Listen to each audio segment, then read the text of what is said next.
In 1985, UNESCO included Quebec City's historic Old Town on the list of World Heritage Sites, places which are of inestimable value to humanity. Quebec City is the only city in North America to have retained its colonial ramparts, bastions, gates, and defense works.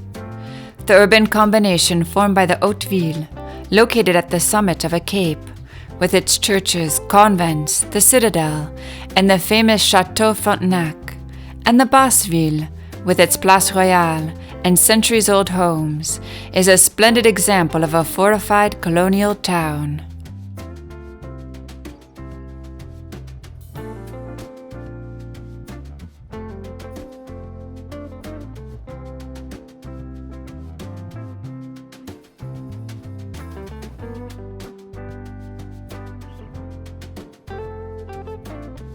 When Samuel de Champlain founded Quebec, the capital of New France, in 1608, he chose the natural site of a steep plateau overlooking the St. Lawrence River. The old heart of the city took root on this promontory, Cap au Diamant, which is protected by Fort Saint-Louis.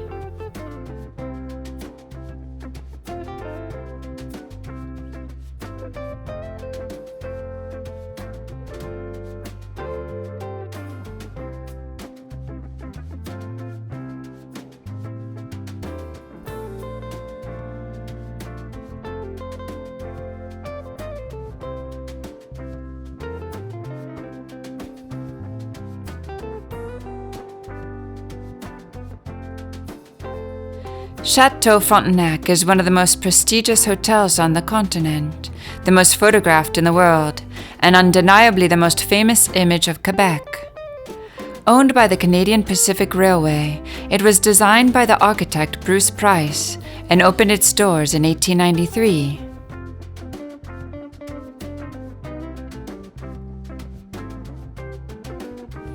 The central tower, raised in 1924, is one of the later additions. Its high copper roofs and countless dormer windows and turrets were inspired by the Chateau of the Loire Valley in France.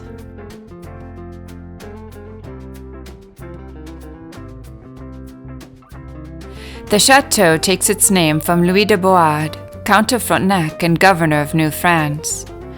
Drawing on the architectural styles of the Middle Ages and the Renaissance, the architect Price immortalized the history of the two great powers that once occupied Quebec City's highest promontory.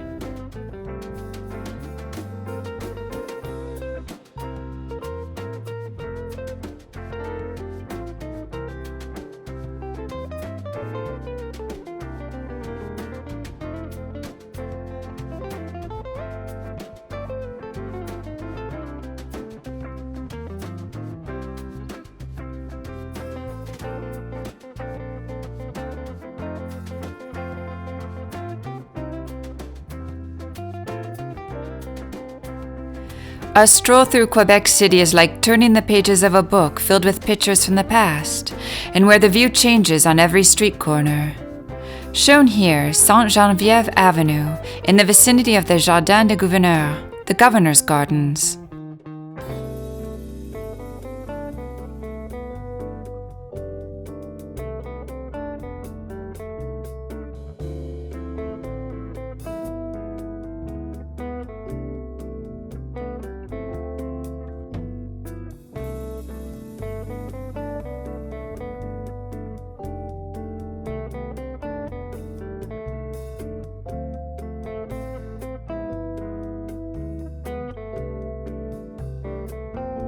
Running along the edge of the cliff, the ramparts were lowered about 3 meters in 1878 to form a long belvedere with an exceptional view of the lower town and surrounding area. Having one's residence on the street near the ramparts was a sign of prestige for merchants in the 19th century.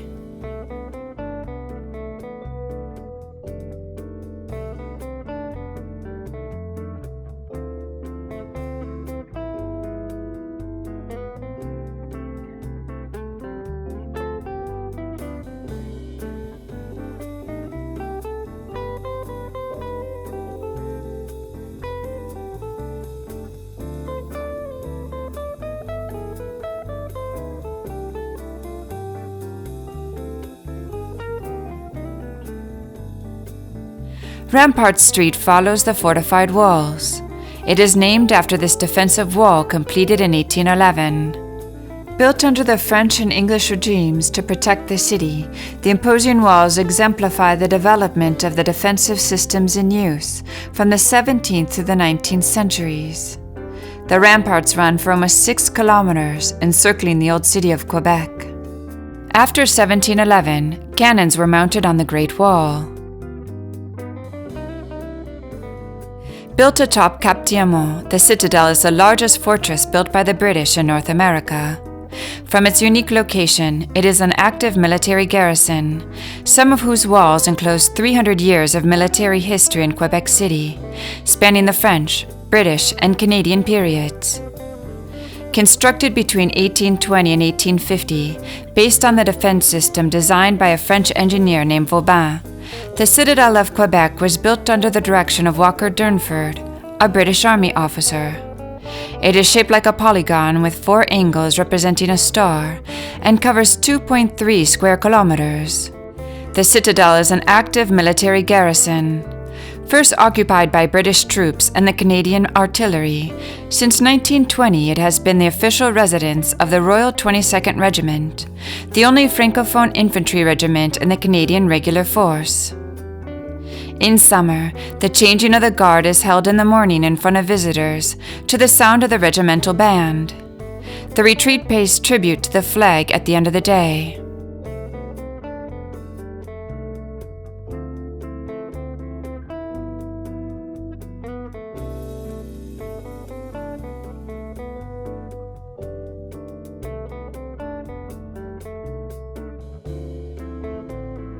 Over the years, numerous battles between the French and English took place in Quebec City, reflecting the political situation in Europe. Following the conquest of 1759, the Americans tried on several occasions to seize control of the British-held colony. Several defensive constructions reflecting Quebec City's military history are still intact. Redoubts, battlements, fortifications, towers, and the Citadel stand like sentries over the city, ever watchful.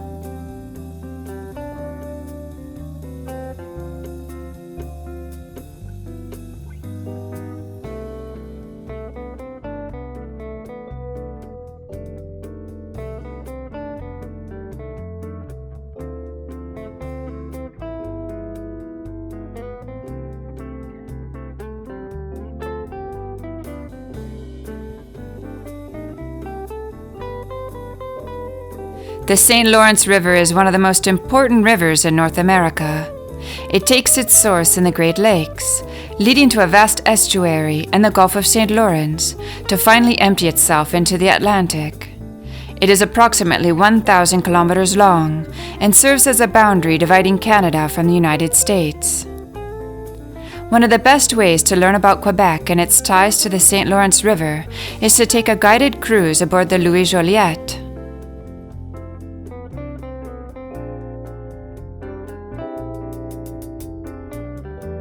On Boulevard Champlain, several styles from different periods influence the architecture of houses and official buildings in Quebec City, many of which have stood the test of time and grace the streets to this day. No fewer than 11 architectural styles from the end of the 18th century to modern times have been identified in Quebec City. Iron cannons were used by the French Navy in the 18th century. From Champlain's time, the French mounted their cannons on a rocky point jutting out over the river. In 1691, on the same point, Governor Frontenac built the Royal Battery to protect Quebec, threatened by the English invasion.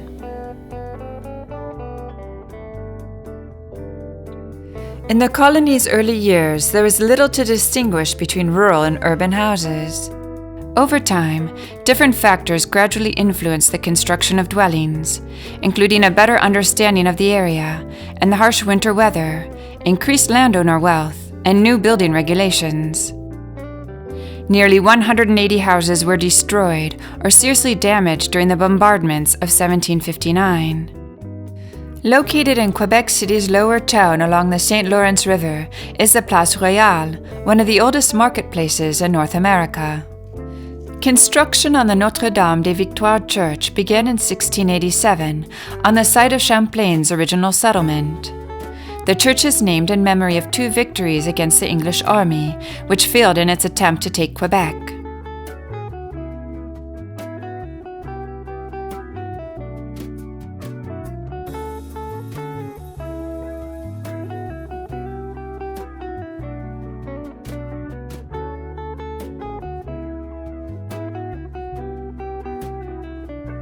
Near the Place Royale is a mural of the Québécois.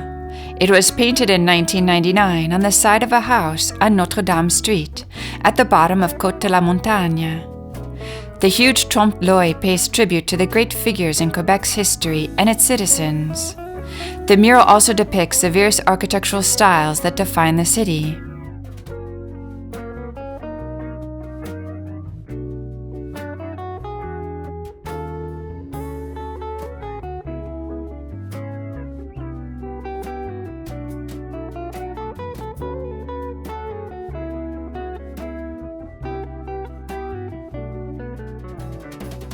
From the Côte de la Montagne, visitors can access Champlain Street and the imposing post office at the top of the hill.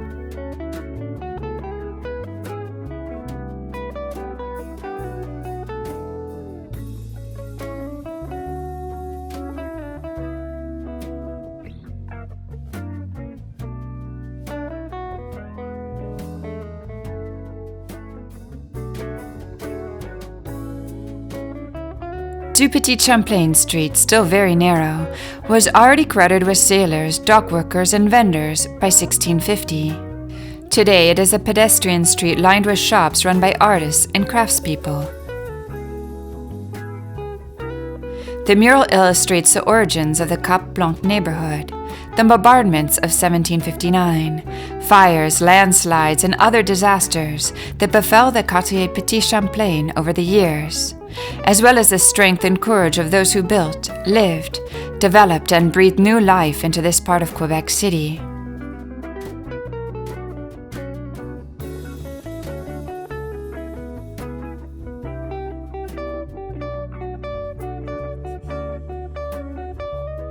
The little park on Du Champlain Street is named in honor of Félix Leclerc, a great troubadour and rider. Suspended from the cliff, Le Souffle de l'Île is a sculpture by Alain Rochette. Old Quebec, sitting high on the bluff above the St. Lawrence River, and Quartier Petit Champlain in the lower town at the water's edge, have roots that date back to the beginning of the 17th century. Due in part to their visual and architectural heritage, both areas possess a character and allure unique among North American cities. During the summertime, the many flower boxes and troops of musicians add to the neighborhood's considerable charm.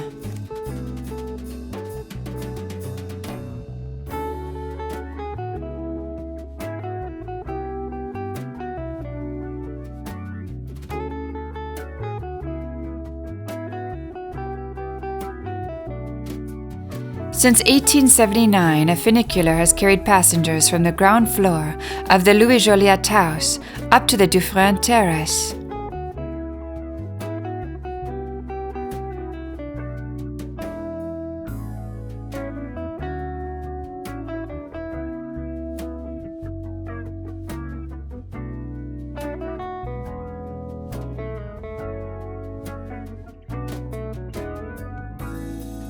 The Rue de Bouade leads to the Basilica of Our Lady.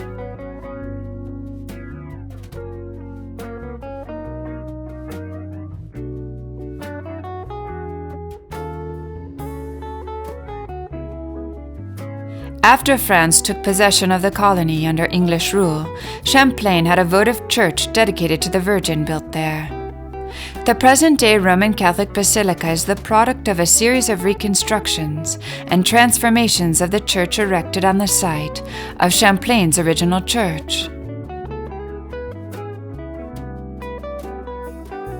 Inside, the choir was reconstructed at the end of the 18th century, with a decor designed by François Bélarger.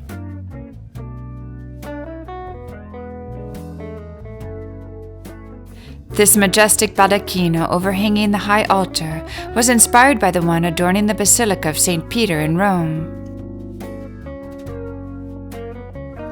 The Basilica Cathedral of Notre Dame is a world-renowned pilgrimage site. This place is both a site of worship for believers and a large art gallery for amateur artists and art lovers. It houses canopies, stained glass windows, and paintings, as well as sanctuary lamps. Laid out around 1630, St. Louis Street was named in honor of Louis XIII, King of France. This very busy street extends from the St. Louis Gate to the Place des Armes. Since the 19th century, horse carriage rides have offered visitors a romantic way to discover Old Quebec.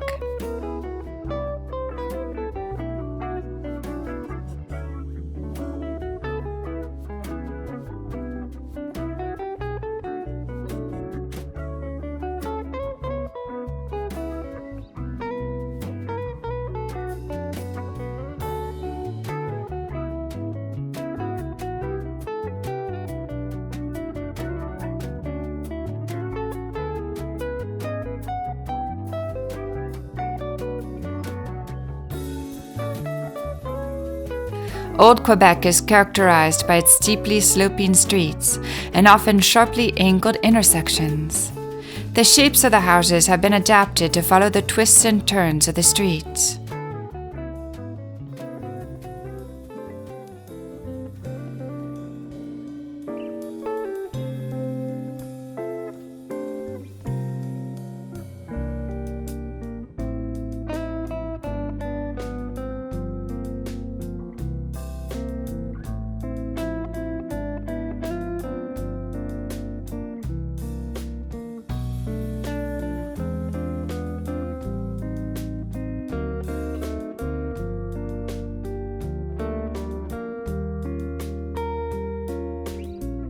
The first Saint Louis Gate was built in 1694. The current gate, the work of architect William Lyon, is one of the main access routes to Old Quebec.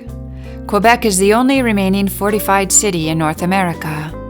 This feature has contributed to Quebec being named as a World Heritage City by UNESCO. The fortifications of the Quebec National Historic Site tell the tale of over 3 centuries of the city's military past. The marvelous walk along the ramparts above the esplanade is enhanced by panoramic views of the cityscape and its natural setting. A coherent urban ensemble, Quebec's historical district, including the Citadel, the upper city defended by walls with bastions, provides us with an eminent example of a fortified colonial town, which is by far the most complete in North America.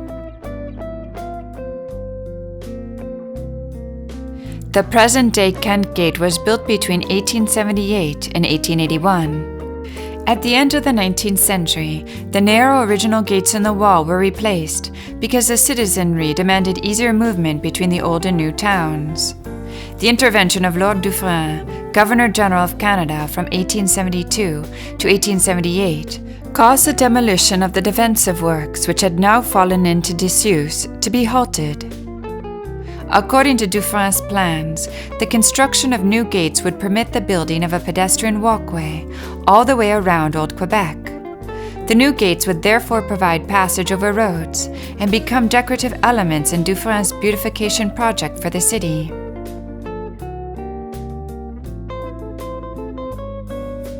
The architecture of the St. John Gate, built in 1939, is well integrated into the wall formed by the ramparts.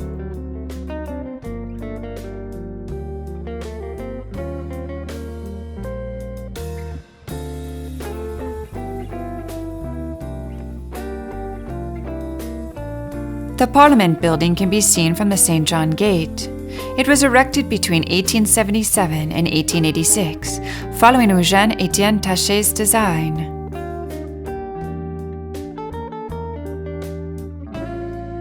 In a square situated in front of the Parliament building stands a recently installed 19th century fountain.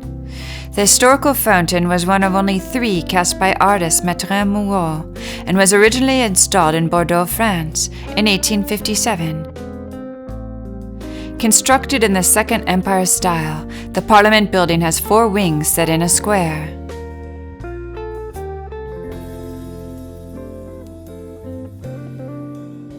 Its facade bears 22 bronze statues of the women and men who marked the country's history. Quebec's motto, Je me souviens, I remember, is sculpted in stone above the portal.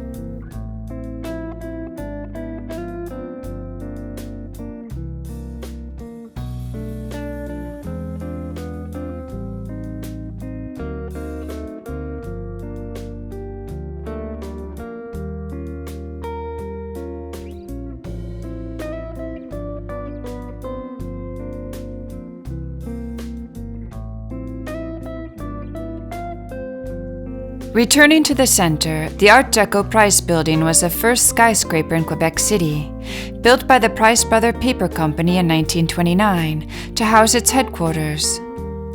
The Art Deco style was directly inspired by the 1925 International Exhibition of Modern Decorative Arts in Paris, where a style characterized by highly geometrical designs was introduced. Quebec's Central Post Office building, dating from 1873, was designed by architect Pierre Gauvreau.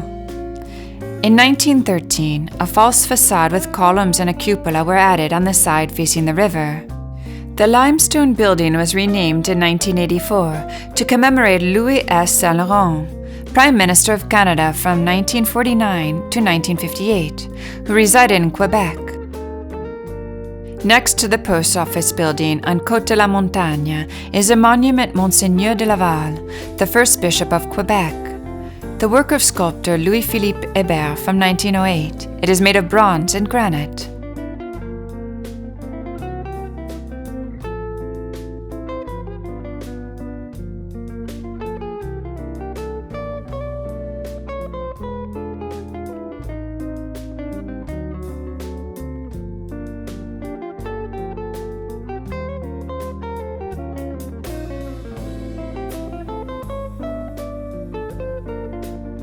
Erected in 1898, the statue of Samuel de Champlain is the work of Parisian sculptor Paul Chevret. It occupies the spot where the old Saint Louis fort once stood and where Champlain died on Christmas Day, 1635. An angel on the pedestal sounds the trumpets, announcing the glory of the founder of Quebec. At the center of Place des Armes stands a Gothic-style monument named Monument de la Foi, an homage to the first missionaries in the colony. Houses near the square are topped with gable roofs, covered with wooden boards or shingles.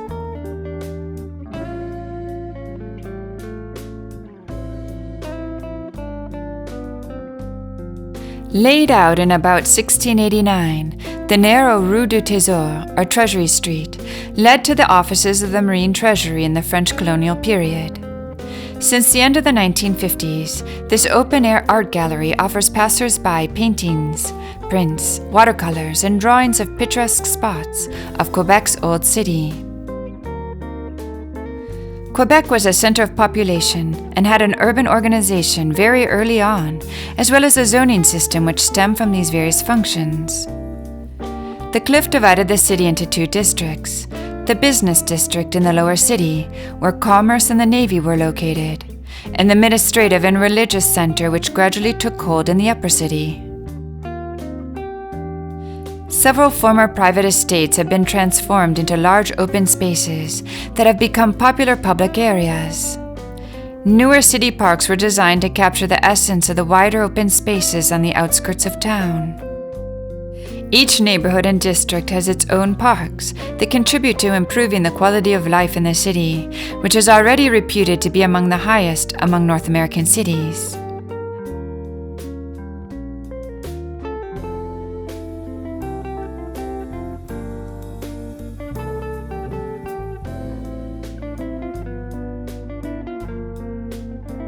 A monument honoring Monseigneur Touchereau, Archbishop of Quebec, stands in City Hall Square.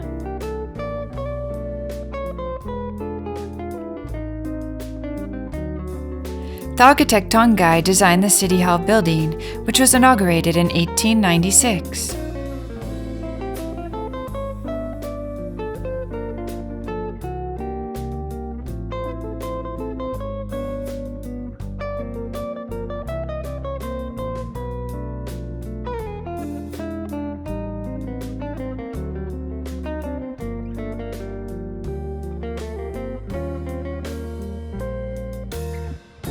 Quebec City's heritage is not all tucked away behind the old stone fortifications.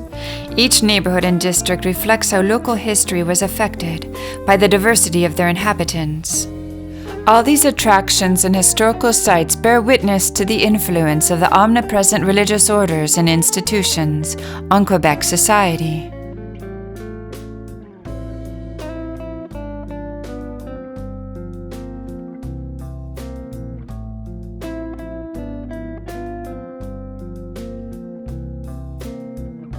A well-preserved integrated urban ensemble, the historic district of Quebec City is a remarkable example of a fortified city from the colonial era that is unique in North America.